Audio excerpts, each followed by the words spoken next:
Welcome to Straight from the Horse's Mouth, where we cut the BS and give you the truth all about sports. Once again, I am Bryce Oden, host with Bryce Davis. What's good? We're back in the for another episode. Yup. A lot to get to. There's a lot of stuff that happened yesterday on NFL Sunday. Yeah. So let's get straight into it. Obviously, we had the Sunday night football game between the Dallas Cowboys and the Green Bay Packers. Yep. Obviously, everybody knows before the season started, the Dallas Cowboys traded Michael Parsons to the Green Bay Packers. Yep. So this is a marquee game that people have Homecoming, baby. baby. You know what I'm saying? Michael's returned to Dallas to just see what was going to happen, right? And I think nobody expected what we got. That was a fire game last night. Yeah. That was a fire game. And honestly, shout out to the Cowboys and Dak Prescott specifically, because he has made the Cowboys an interesting team to watch. Because he's out there definitely saying, we got to win these games. I don't care what it takes. I told people. Yeah. I'm like, after that first game they played against Philly, I was like, if Dak play like this all season, they may not make the playoffs, but they may have like an 8-9, 9-8 record. You know what I'm saying? Yeah. Like they're not just gonna bottom out. No, and especially because you've lost CeeDee Lamb now too. Like he's out for the season. Right. No, not season. He'll come back. What was his injury? I forget what his injury was. I don't remember, but he'll be back. He'll be back. Back. Okay. Yeah. Cool. But he's out for a little minute, and you had this Packers team was coming off of a loss to the Browns. But we still thought after the first 2 weeks, it's like, yeah, they're still probably one of the better teams in the NFL. And the Cowboys gave them a game. It was probably one of the best games so far this season, just for how it started, where Green Bay seemed like they were in control, had it all down. And then I guess Dak just took George Pickens to the side and said, hey, bro, it's you. It's coming your way. Catch the ball. I think for me, the turning point to me was Probably that blocked field goal. a blocked field goal. Yeah. Right? You get the blocked field goal, and then you get the turnover right before halftime, and you score. So now you have the lead going into halftime. I think it changed the entire momentum and complexion of the game, right? Because now if you're Dallas, you get a feel for, okay, defensively, okay, we get a feel for what they want to do, right? We're going to, send 2-3 guys at Micah. Yep. And the other guys, most notably Rashawn Gary, Yeah. appears to not be able to win his matchup. Yeah. So, okay. We're good. Yeah. We good. We can run the ball with Javonte Williams, former Denver running back, Denver Bronco running back.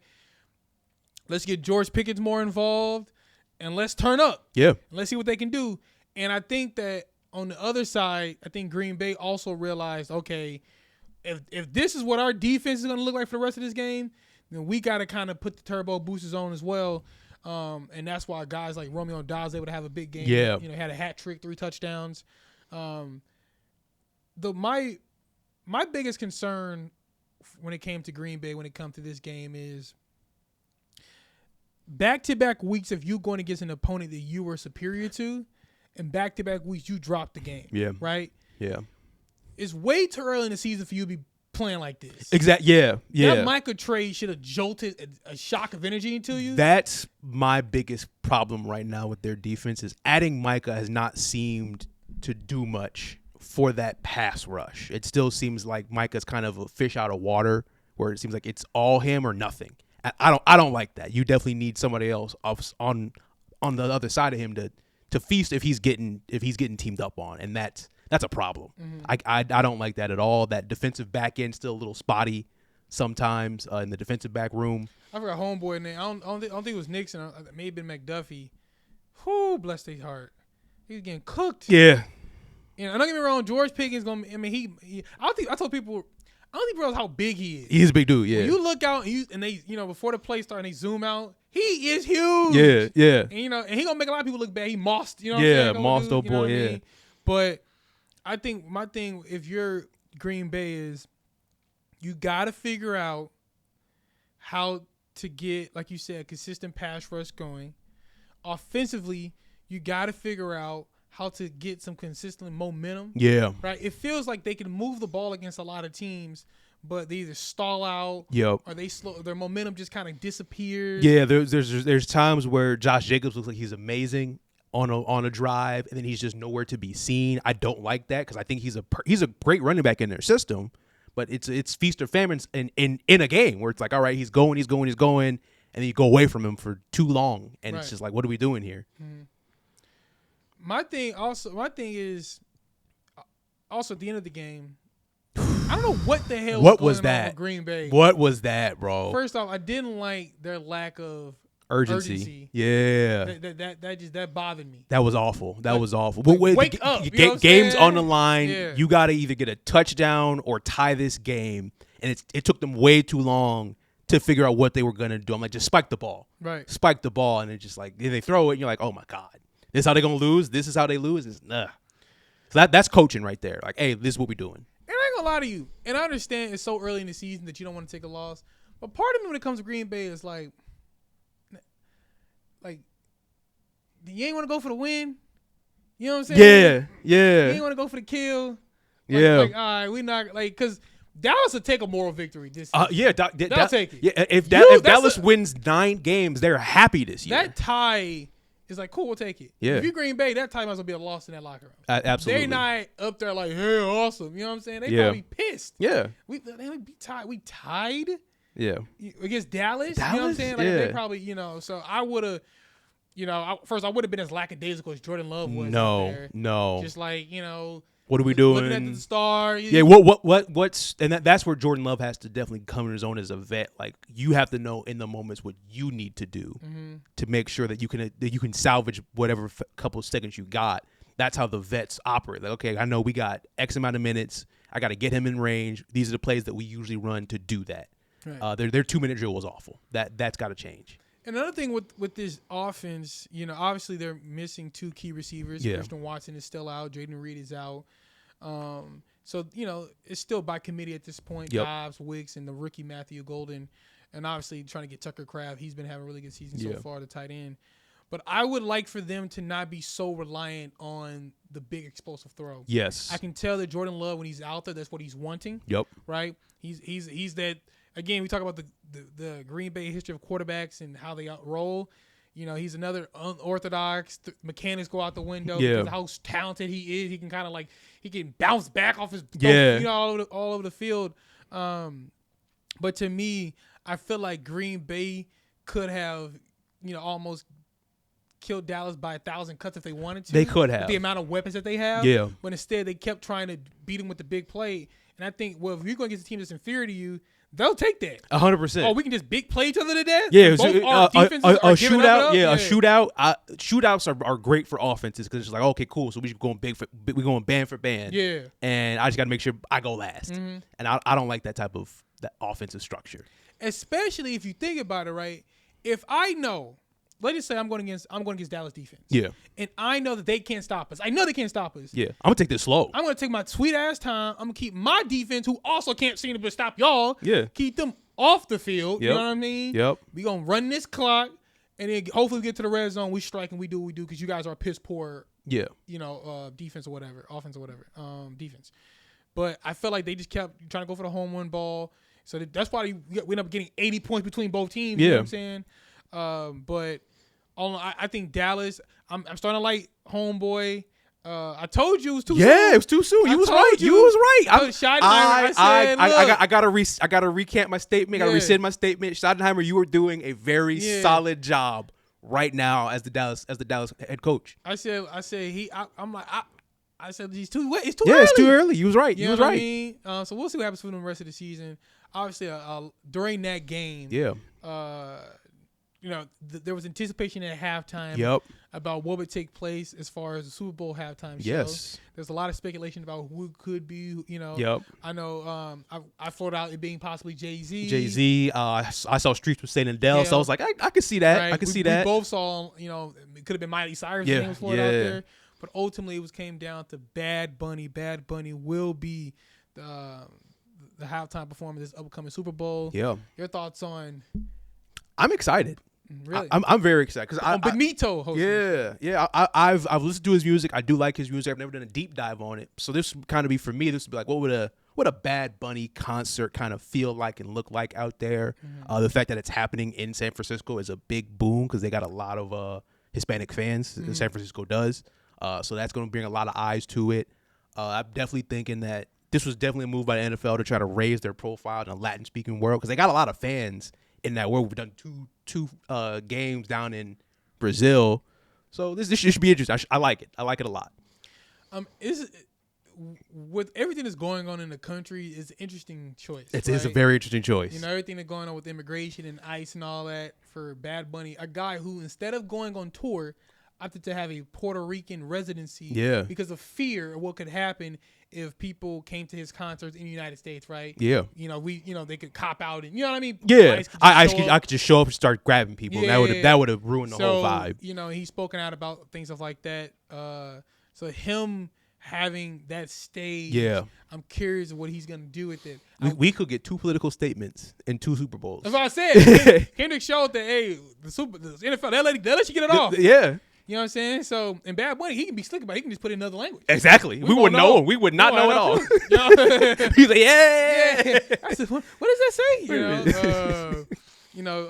But I think it's really cool that NFL, Jay-Z, Rock Nation, whoever, decided to take this approach, because I don't think anybody expected him to go this. Right? I didn't know. I honestly would have thought, I thought he had a stronger chance of possibly being performing at like the upcoming World Cup. Facts. Yeah. You know what I'm saying? Yeah. Than he would at the Super Bowl. Yeah. And I saw people online be like, man, NFL is ignoring like, middle America and ignoring their primary base or whatever. And it's like, I can tell people don't keep up with stats. No. And keep it up with demographic stats Facts. that have came out or whatever. Yep. Like, first of all, I don't want people to realize this. The NFL audience, from a gender standpoint, is damn near split. It's 50-50. It's almost 50-50. Yeah. So it's not like it's like an all-male audience anymore. I think you know what I mean? The weirdest thing about the NFL is that it has truly become America's sport. Right. It has supplanted baseball, and almost everybody watches football now. Yes. That's just what we do. Right. That's how good the NFL has gotten into our social construct. Mm-hmm. Where if you in America, you watching football. Facts. You're just doing it. So for them to now try to expand that even more, to make sure that, hey, I remember what was it, like 4 years ago, they started saying, oh yeah, we got Spanish speaking football on this channel. Right. Specifically just Spanish commentary for football. They started from WWE, the Spanish announce table. Yeah. Long live the Spanish announce table. They did. But that's where they are at this point. They know where everybody is who's watching. They got to make sure we got to have something for them. Mm-hmm. That's just what you do. I'm excited. Like I said, I'm a fan of Bad Bunny. I was thinking about this though as well, because people speculating about the show. I'm realistically thinking, like, who else could they really get from a star standpoint? Yeah. Right? Because I heard the rumors about Taylor Swift, and as far as what she would demand. Yeah. Right. She wants control of the footage. Yep. She wants to wait till Travis Kelce's retired. Yeah. So she doesn't have to like decide. Yeah, all that mess. Yeah. Decide like I'm going to come to the game and support him. Right. I don't want to take away from what he's doing. Exactly. You know I mean? I don't want to deal with all that. I want to do the Super Bowl halftime show as just me, Taylor Swift, not also my husband potentially playing in a Super Bowl. Right. So, and I'm like, it's really, if we think about it, it's not too many people left, right? Not big stars. We got up and comers, but we don't have big stars, right? So the next people will be like a Billie Eilish, Sabrina Carpenter, but she's not big yet. I think she damn near 5-6 years away. Yeah, exactly. I think obviously you got Drake. He's still out there. He's still out there. You still got Travis. We do Travis. You can do Travis Scott. He can do his own solo show. You still got Chris Brown. Yep. Right? He's proven right now he could do it if need be. We talked about the affirmation Adele. Ed Sheeran's another option that you can throw out there. Post Malone is an option you can throw out there. That's true. Obviously we still got the country guys. We have the country guys. Zach Bryan just I think that's his name. I think that's his name. If I'm wrong, I'm sorry. But some guy, country dude, just had like a show in Ann Arbor at the Big House. Okay. Like 115,000. That's a nice number. Yeah. So that's the biggest. That's the biggest. Yeah. No country star has done that before. No one. Wow. Oh, no artist. Yeah, because most stadiums don't hold that. True. You know what I mean? Yeah. A lot of college stadiums are bigger than. True. That's true. Yeah. So you could go to country. You could go to country. I still feel like we're heading that direction. I still feel like they're gonna have to get that one off eventually. But Jay-Z, like, look, as long as I'm holding this, y'all not. Yeah, right? yeah. I'm not, like, I'm going to, not a Jay-Z Super Bowl. Yeah, not a Rock Nation sponsor, Apple Music sponsor. Yeah. We're not doing none of that shit. Maybe Morgan want to get one. We'll let him get shit off. Yeah. But back to Stanley scheduled programming after that. Get back to your urban music, motherfucker. Yeah, y'all going to like it. And we still have a few legacy rock acts that are dangling out That's there. true. Yeah. You know, Oasis just went on a Yeah, tour. Oasis could do it. Yeah. Green Day's never done Yep. it. Metallica's never done Yeah, it. yeah. Guns N' Roses has never done it. That's true. So if they want to get some of them out the way, they still have them. They in still the have those in the pipeline. pocket. Yeah. You know what I mean? They need to hurry up and get them out Yeah, the way. they, I think Jay-Z just go ahead and get a run of the last few legacy rock acts, just like this, hip hop, rock act, hip hop, rock act, and just get rid of it. Just go through the list. But I'm curious to see what goes with that. Yeah. Staying with the NFL. Obviously, yesterday your team faced off against the Baltimore Ravens in a battle of the teams who are supposed to be good. Yeah. But for some reason, we're struggling going to get to this game. Yeah. I would call this a early must-win for both teams. Yeah. You guys end up getting you guys got Xavier Worthy back going into the game. And they lost 3 people in this game. Yes. And you guys completely and utterly dominated the Baltimore Ravens. Yeah. Per usual. Yeah, per usual. Yeah. You know what I'm saying? And right now, the Ravens are 1-3. Yep. The Steelers are at the top of their division. Yeah. Surprisingly. Yeah. What are your thoughts as far as what's happening right now in Baltimore? Right now, that team from last year, I don't know what happened to it. And I want to know what happened to it because I think they pretty much brought back most of the people that were on that team. Yes. I think coaching stayed the same for the most part. Mm-hmm. And I don't know. Isaiah Likely is kind of mid, and we thought he was going to be. He played yesterday? He did. Okay. He had like 2 catches. I'm pretty sure it had to be the first game back, though. Yeah, it was the first game back, but he's. You know his nickname? Scam Likely. Scam Likely, yeah. The offense just didn't look right. The defense, which has been spotty since the game 1, got worse when 2 of their guys went out. Well, the D tackle, what's his name? He's out for the season. Which one? What's his name? Starts with a D.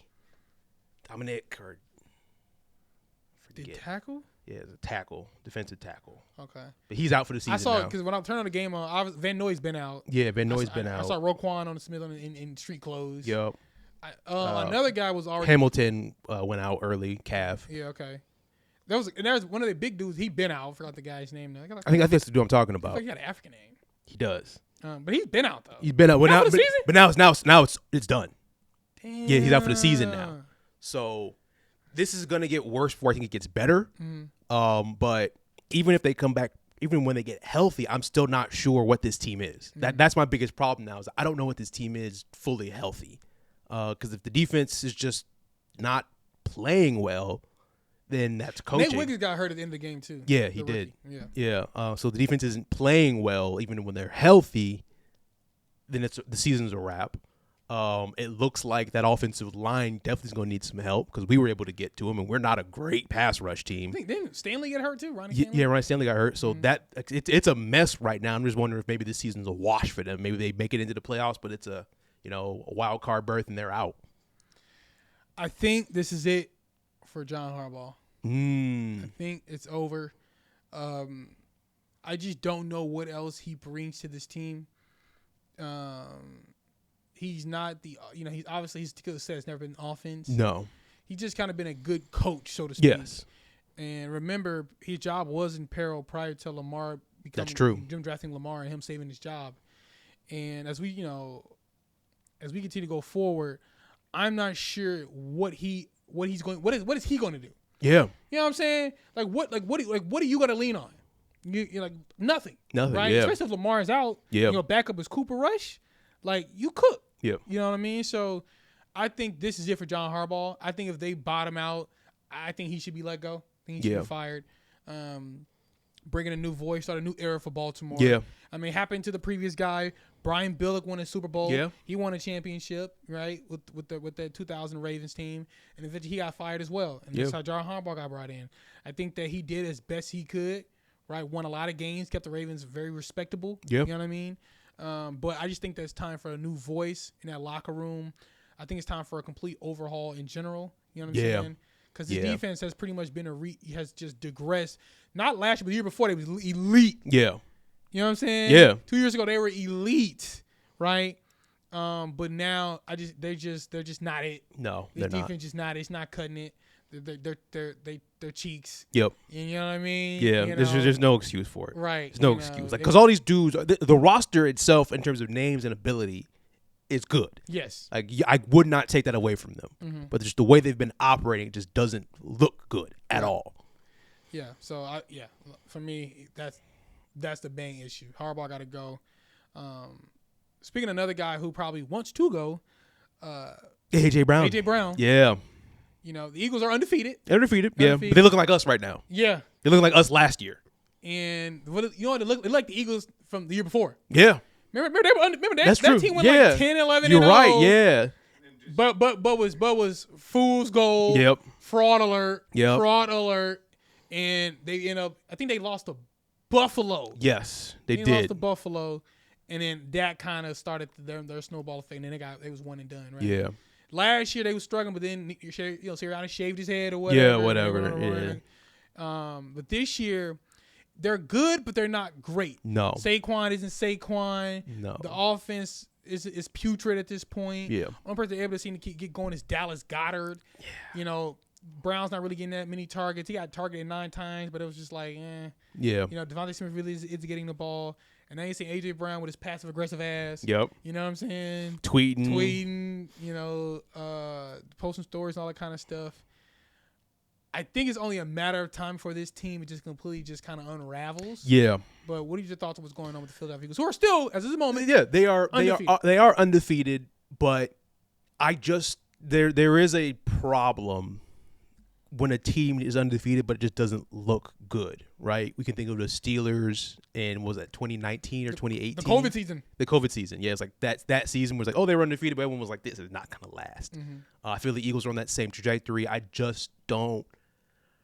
I know that Eagles fans have a weird relationship with Sirianni, but I think this is the problem with Sirianni sometimes, that he does not know how to get a lid on this team sometimes. And I need that from my head. If you have one thing that you can do as a head coach, it's have a lid on this team and make sure that you don't got an A.J. Brown passively aggressively tweeting. You don't got a defensive player before the game even starts spitting on dudes. Like, we need to get this thing crisp because we're trying to repeat at the very least. We're trying to repeat, and you're not going to repeat like this, especially if you guys take one bad loss and that's all it takes for the wheels to fall off the wagon. I don't want to see that. I just don't want to see that. I need Sirianni to get his personnel together, which I don't think he can do. I think that's his biggest weakness for me. I think this team is an interesting team because, yes, I know a lot of teams take on the identity of their head coach. But this team is interesting because they have a lot of strong personality on this team. And, Sirianni, he can say to the way he went to the cows come home, but Jalen Hurts, you got to remember his story, right? Yeah. He comes from under Nick Saban. Went to Nick Saban, went to Alabama, lost his job to Tua, right? Goes to Oklahoma. You know, resurrects his career, gets drafted, takes Carson Wentz's spot. Yeah. So he's a guy who's had to get out the mud a couple times. Yeah. And so in his mind, it's all about wins. As long as I win, regardless of how it happens, I'm good. My job is safe, right? Because he knows that ain't no job safe. Yep. And the problem with that is, if you're A.J. Brown, you're Devontae Smith, hey, guys, I think people notice when it comes to receivers, unless you get thrown the ball, if you don't get thrown the ball, essentially you're just doing cardio the whole game. Oh, you're doing cardio, yeah. Yeah. Like, no one wants to run route after route. Yeah. Throw me the ball. Doing this. Yeah. You know what I'm saying? Like, I don't know. Like you get, because it don't matter if your team win. I don't care what no one says. I don't care. The only time what I'm about to say is an exception is the playoffs. Yeah. During the season, yeah, I want my stats. I need to be involved. That's think about on the defensive side, right? If you're a linebacker but I don't got no tackles, what am I doing out here? Yeah. What am I doing out here? At least you control it if you're a linebacker. You're true. Like, go get somebody. Go get somebody. I mean? Yeah, but if when you're a receiver, my job is predicated on me getting thrown the ball. Right. And if I don't get thrown the ball, what am I doing out here? Right. Because now that's thinking about the grand scheme of things. If you aren't throwing me the ball, dudes will cover me differently. Mm-hmm. They not going the fake routes that you have me run, they're gonna stop biting on those because he's not throwing it his way anyway. Right. Like they need to get this figured out offensively. It was a problem last year. I keep saying that it was a problem last year, and it's still a problem now. We got to get that fixed. And one thing that's always bothered me when it comes to quarterbacks is, like, I understand, like, quarterbacks, like, I'm just trying to win a game. You know, we see Kyler Murray talk about that with Marvin Harrison. You know, I'm just trying to win a game. It's like, yeah, you know what helps win the game? Giving the ball to your best player. 100%. You know, Patrick Mahomes got Xavier Worthy back, and what do? Throwing the ball. Yeah. I got him back. He's getting this football. Exactly. Dak Prescott said, George Pickens, you are the best receiver on this team. You are getting this football. Yeah. Because that's how it should be. Yeah. when you feed the best player, that makes your job easier. Yep. Point blank, period. But playing any other way just makes it harder. Yeah, it does. Imagine if you Philly. Imagine how easy it is if you threw the ball to A.J. Brown and let him do what he do. Yeah. You threw Devontae Smith the ball, let him do what he do. You know how many? The game would just be much easier. Easier. You It's know not what I'm as saying? stressful. Right, because they're weapons. They're nukes for a reason. Yep. Let them nuke. Let them blow some shit up. Yes. Let them take a quick slant and go 80. You know what I'm saying? Yep. Yeah. This give me an easy layup and let's see what they do. Yeah. But I don't know. Because to me, as much as this comes down to Nick Sirianni, I'm still looking at Jalen Hurts. Yeah. Because that's true. He's such a stoic, nothing's going to move me guy. Yeah. That I don't know how phased he is by the antics. Yeah. Yeah. You know what I'm saying? Yeah. Like, I don't know if it probably doesn't move him It at all. probably doesn't move him, but at the end of the day, it should move you because I got dudes on the team who are saying, I don't feel like I'm doing anything out here. Right.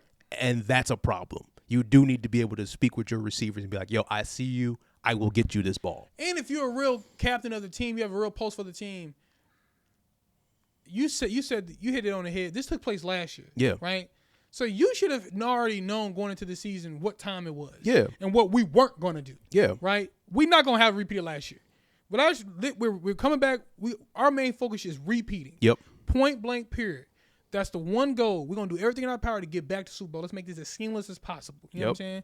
Not saying it's going to be easy. No. Right? I mean, Dallas Cowboys, when they repeated back in the 90s, they started off 0-2, primarily had to do with the fact that Emmitt Smith was looking for a contract and sat out. You know what I mean? Yeah. But Jalen Hurts should have came into the season, all right, we're going to do it a little differently. I expect teams to stack the box. We had Saquon last year going crazy. That's not a surprise to them anymore. Yeah. So let's really do what it do, right? You know what I'm saying?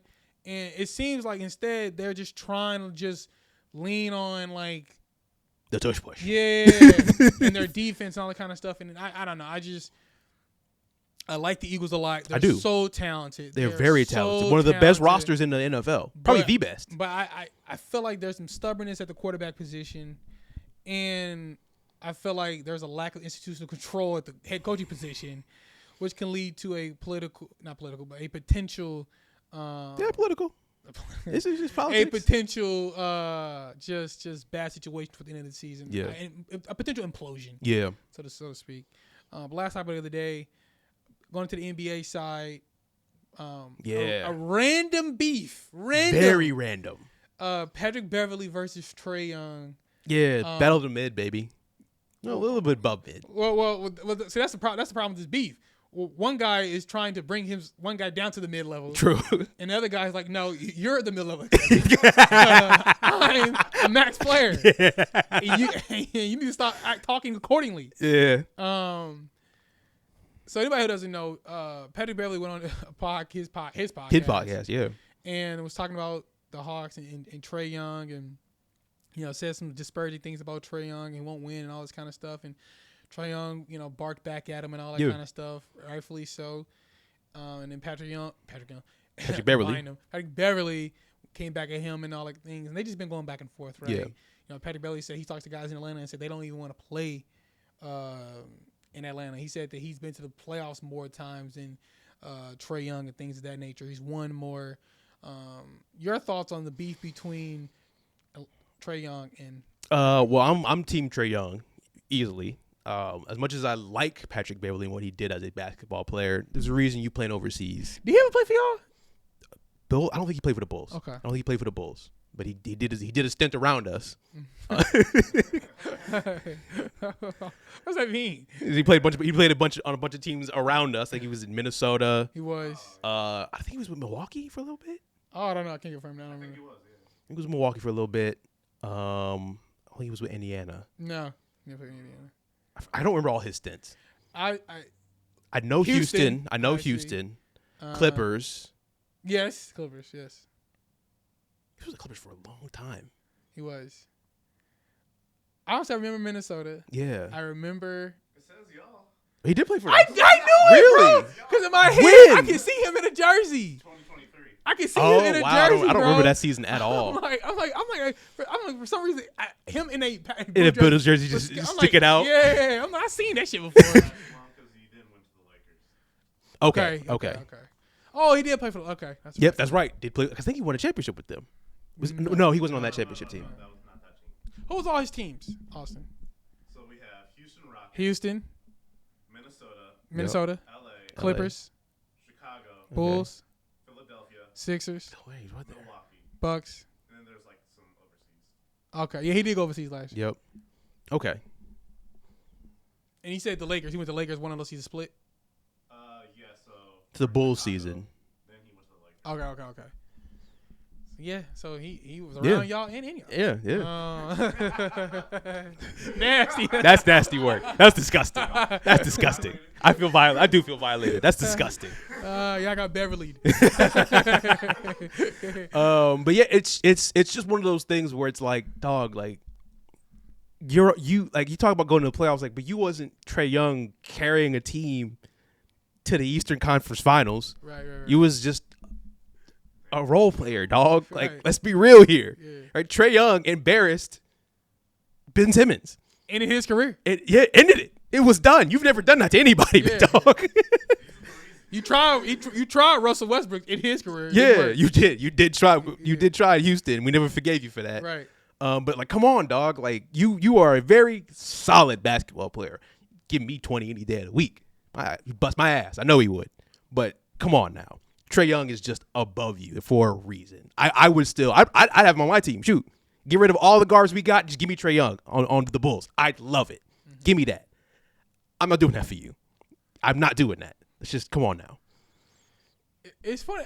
It's funny how niggas like bend shit as far as like reality. Yeah. Come on, I made the playoffs 9 times. Nigga, you were James Harden made the playoffs. exactly. You didn't have to be on the team. Yeah. That he started on. Giannis made the playoffs. Yeah, you know what I'm saying? Not you. Not you. Paul George made the playoffs, right? Yeah. Like Kawhi. Like, come on, bro. Yeah. Come on, dog. You really? Yeah. Karl Anthony Towns didn't made the playoffs. Really? You were there. Right. You contributed. You contributed. Yeah, but don't say I made the playoffs. No. Nigga, come on, stop the shit. Like, you know what I mean? And the stat wise, like, bro, come on, dog. It's not even close. It's not even close. It's not even close. Like what he had to do and what hit the load he had to carry compared to you is just night and day. It's different. You know what I'm saying? And we got to do head to head. Not like you was locking him up. No. You know what I'm saying? Like, I just thought it was very disingenuous on Patrick Beverley's part. Any player, don't get it twisted. Any player can be critiqued. 100%. Right? Yeah. But when you start going personal or you start talking about certain things, which I feel like, when you compare your careers head to head, yes, then there's a difference. right. Especially when you're being dishonest with it. Yeah. You know what I'm saying? Yeah. Like, bro, like, come on. It's like the guy who be like, y'all led the league in steals. It's like, yeah, dude, but you also gambled the most. Exactly. You know what I'm saying? Yeah, you whiffed. I watched you whiff a Right. ton. You know what I mean? It's like in the NFL a couple years ago when Trayvon Diggs led the league in interceptions. Yeah, it's like, but you also gave up a couple big Yeah, plays. bro. Yeah, 9 picks, but gave up 12, 13 touchdowns. You gambled so much, and you better pick something. Yeah. You know what I'm saying? Yeah. So to me, I just thought I'll be honest with you, it's the first time. It's the same what he did with Chris Paul. But I didn't mind it though. I didn't mind it, but it's kind of the same thing. Yeah. Like there's levels to this, dog. Yeah. Like Chris Paul is still better than you. Right. Yeah, but that was I forgot about the Chris Paul. It just came to my mind because I remember that because he went on ESPN that day. He ain't been on ESPN since. Chris Paul made some phone calls. Yeah, he said, I don't want to see him ever again. Y'all want me after my career? He got to go. Yep. I just thought it was corny. I thought it was corny about on Patrick Beverley's part. Trae Young is a superior player. Yep. Right? I don't care about this whole narrative. Well, I had to adjust my game. Whoop-de-woo. If you were so good at something, a coach at some point would have asked you to do more. Exactly. You would have showed that in practice. Yep. They asked you to be the defensive guy because they felt like that was the best they can get out of you. Yep. That's right? where you fit. That's where you fit. Trae Young is not only a great scorer, shooter, but he's also a great playmaker as well. Yes, his size makes him a defensive liability. 100%. But again, he's carrying such a huge offensive load that to me it kind of offsets, right? Yeah. Yes, you made the playoffs more than him, but again, his team. First of all, you've been on better teams than he has. Way better teams. You know what I'm saying? I can make an argument that some of your teams have underachieved. Yeah. Right. Yes, you made the playoffs, but what did you do in the playoffs? Yeah. Right? That when you celebrated, when you and the Timberwolves celebrated the play-in championship, you guys got knocked out in the first round. You did not advance that year. Nope. You know what I'm saying? Like all the years with the Clippers. Right. You know, out at least round 2. You was a part of the team where KD was like, I'm Kevin Durant, right? That was your team, Patrick Beverley. Yep. You got bounced. You know what I'm saying? So you sitting up here running off at the mouth, right? Doing all this wolfing. But when we go back and watch the playoffs, what did you really do? Yeah. To me, you only had one legitimate memorable playoff run, and that's when the Clippers made the Western Conference Finals for the first time. Yeah. When they was missing Kawhi Leonard. Yes. You know what I mean? That was the most solid I've ever seen y'all play. Yeah. But other than that, bro, a lot of your teams underachieved in the playoffs. Yeah. Did not live up to expectations. Nope. Right? So to me, for you to sit up there and act like, compare yourself to Trae Young, I think it's just blasphemous. Yeah. Right? To me, it also undercuts what you've been doing in the media space as well. You're a former basketball player. We want to take you guys seriously in this space. Yep. You guys talk this, that, and the third about what you would do if you get the mic and all, Yeah. and how you would be different. And, it's from a player's perspective. But one thing we learn, the more and more we learn about players, the more and more full of shit that they are. 100%. Right? A lot of them are delusional when it comes to like what actually take place. Like, bro, there's footage of you playing basketball. Yeah, I think you didn't play with Bob Cousy. I think the only honest player that I've seen so far is Jeff Teague about what his career was. Yeah. I mean, he's probably the only player I've seen who's been completely honest about how his career panned out. But like Beverly, like I said, you didn't play with Paul Arizin and Bob Cousy and them and George Mikan. No. Where we gotta like just go. Yeah, we gotta find footage for them. We gotta take a nigga word for it. Yeah. I guess he was cold. You know what I'm saying? We looking for found footage like we looking for the Yeti, bro. Yeah. Like, I think this is their footage. Right, Maybe. nigga, you played in color. Yeah. We watched you in high. We watched you from standard definition to high definition. Yeah, right. You know what I'm saying? We know what your career was, bro. You can't fool us, dog. No. Like stop the cap, dog. Like I thought it was a bad look on Patrick Beverley's It's very part. bad look. You know what I'm yeah. saying? Like yeah. you won the responsibility just completely different. It's different. It's very different, and we gotta start. We and as fans need to start putting dudes in their place too. We're like, hey, dog, we saw. Stop it. We saw the footage. Stop it, bro. like you know what I mean? Come on now. You know what I mean? You might be somebody's favorite player. You might be, but come on now. That's a strong mic. It's a strong mic. It's a strong mic. I bet I ever meet a nigga who's like, who your favorite player in the league? Remember Patrick Beverley? That was my dog. You'll meet one. I'm telling you, you're gonna meet one. You're gonna be in the barbershop one day. You're gonna be a little bit older. Somebody will be like, yo, you remember Patrick Beverley? I'm like, no. That's exactly your exact reaction. Yo, no problem. Somebody go there. Somebody, remember Patrick Beverley? Yeah. Why you at? How we go from LeBron to Patrick Beverley? We was talking about the greats. Yeah. What you mean? Do I remember Patrick Beverley? Yeah. Get out of here. Get out the shop. Yeah. Hey, get out the chair, bro. Yeah. Mid-cut. Yeah, you gotta go to another barbershop, dog. We talking about Jordan, Bird, and Magic. Yeah. And that's the card you throw out Yeah, we there? talking about the greats of the 2000s. We talking about Kevin Durant, Steph, Yeah. Russ, Right. James Harden. You brought up him? Yeah, come on, bro. Everybody? Not everybody. Everybody? Yeah. Nah. Right, nah. Anyway, man, that's all the time we have for you guys today, man. You can follow me at Facebook at Bryce Odin. You can follow me on Instagram at Bryce David Odin. Bryce, go and tell him. From my Twitter, Bruce Leroy. And remember, if you didn't hear from the horse's mouth, stop listening to the ass who told you. And we out. Peace.